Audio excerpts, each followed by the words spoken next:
Daily banking and SSC point of வியூல 5 questions current அஃபேர்ஸ்லேருந்து பார்க்குறோம். இன்னைக்கு என்ன கொஸ்டின்ஸ் இருக்கு அப்படிங்கிறத பார்ப்போம். First one, NASA's mission to detect extraterrestrial life in Jupiter's moon Europa அப்படின்னு சொல்லி கேட்டிருக்காங்க. ஸோ ஏலியன் லைஃப் இருக்கா அப்படிங்கிறத டிடெக்ட் பண்றதுக்காக எங்க டிடெக்ட் பண்றாங்க அப்படின்னு பார்த்தோம்னா ஜூபிட்டரோட மூன் யூரோப்பால டிடெக்ட் பண்ண போறாங்க. யாருன்னா நாசா. ஓகேங்களா, நாசா வந்து இதை டிடெக்ட் பண்ண போறாங்க. இதை எங்க டிடெக்ட் பண்ண போறாங்கன்னா ஜூபிட்டர்ல. சரியா? ஸோ அந்த மிஷனை எப்போ அனுப்பியிருப்பாங்க அப்படின்னா 2024ல அனுப்பியிருப்பாங்க. அந்த மிஷன் பேர் என்ன அப்படின்னு சொல்லி கேட்டிருக்காங்க. ஸோ கிளிப்பர் மிஷன் அப்படிங்கிறது தான் அதோட பேரு. ரீசெண்டாக பார்த்தீங்கன்னா K1218b அப்படிங்கிற பிளானட்ல டைமெத்தைல் சல்ஃபைட் டைமெத்தைல் டைசல்ஃபைட் இருக்கு அப்படின்னு சொல்லி ஜேம்ஸ் வெப் டெலஸ்கோப்போட டேட்டாவை பேஸ் பண்ணி எக்ஸ்ட்ரா டெரெஸ்ட்ரியல் லைஃப் இருக்கிறதுக்கான வாய்ப்புகள் இருக்கு அப்படிங்கிறத சொல்லியிருந்தாங்க. ஸோ அதோட ரிலேட் பண்ணி நாசாவோட மிஷன் என்ன அப்படின்னு பார்த்தீங்கன்னா கிளிப்பர் மிஷன். சரிங்களா? ரைட். அடுத்தது 8 cheetahs from which African country will be introduced in Gandhi Sagar wild life sanctuary அப்படின்னு சொல்லி கேட்டிருக்காங்க. ஸோ ப்ராஜெக்ட் சீட்டா அப்படிங்கிறது செப்டம்பர் 17, 2022ல ஸ்டார்ட் பண்ணியிருப்பாங்க. ஸோ நமீபியால இருந்து ஒரு 8 சீட்டாஸ் வந்து வந்திருக்கும். அடுத்ததா பார்த்தீங்கன்னா சவுத் ஆப்பிரிக்கால இருந்து ஒரு 12 சீட்டாஸ் வந்து கொண்டு வந்திருப்பாங்க. சரியா? ஸோ அதுக்கப்புறம் பார்த்தீங்கன்னா இப்போ போட்ஸ்வானா அப்படிங்கிற கண்ட்ரில இருந்து ஒரு 8 சீட்டாஸ் கொண்டு வர போறாங்க. இது எங்க விட போறாங்க அப்படின்னா காந்தி சாகர் வைல்ட் லைஃப் சான்ச்சுரியில விட போறாங்க. சரியா?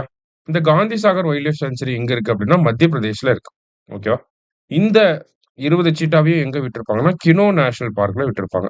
கினோ நேஷனல் பார்க் அப்படிங்கிறது எங்க இருக்குன்னா நமக்கு மத்திய பிரதேஷ்ல தான் இருக்கு. சரிங்களா? ஸோ போட்ஸ்வானா அப்படிங்கிறது கரெக்ட் ஆன்சர். அடுத்தது, India's first international multimodal logistics park will be established in which state அப்படின்னு சொல்லி கேட்டிருக்காங்க. ஸோ இந்தியாவோட மல்டிமோடல் லாஜிஸ்டிக்ஸ் பார்க் எங்க வரப்போகுது அப்படின்னா அஸ்ஸாம்ல வரப்போகுது. சரிங்களா?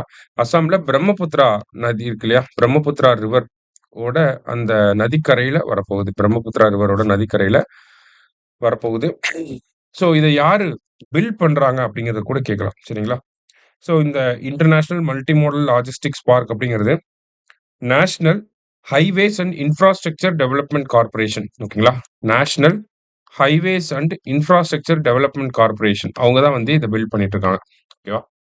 அடுத்தது, the last US vice president to visit India before JD Vance அப்படின்னு சொல்லி கேட்டிருக்காங்க.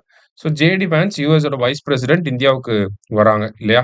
ஸோ இதுக்கு முன்னாடி எந்த யூஎஸ் வைஸ் பிரசிடென்ட் வந்து வந்திருப்பாங்க அப்படின்னு பார்த்தீங்கன்னா நமக்கு 2013ல ஜோ பைடன் வந்திருப்பார். சரிங்களா? ஜோ பைடன் பராக் ஒபாமாவோட வைஸ் பிரசிடென்ட்டா இருந்தப்ப இந்தியா வந்திருப்பார். சரிங்களா? ஸோ அடுத்தது பார்த்தீங்கன்னா நேஷனல் சிவில் சர்வீஸ் டே அப்படின்னு சொல்லி கேட்டிருக்காங்க. எப்போ அப்படின்னு பார்த்தீங்கன்னா April 21. சர்தார் வல்லபாய் பட்டேல் April 21 அப்பதான் இந்தியாவோட ஃபர்ஸ்ட் சிவில் சர்வன்ஸ்க்கு வந்து ஸ்பீச் கொடுத்திருப்பாரு. அதை பேஸ் பண்ணி இந்த டேவை அப்சர்வ் பண்றோம். சரிங்களா? இன்னைக்கு 5 கொஸ்டின்ஸ் பார்த்திருக்கோம். தேங்க்யூ. சுரேஷ் IAS அகாடமி வெற்றியின் முகவரி.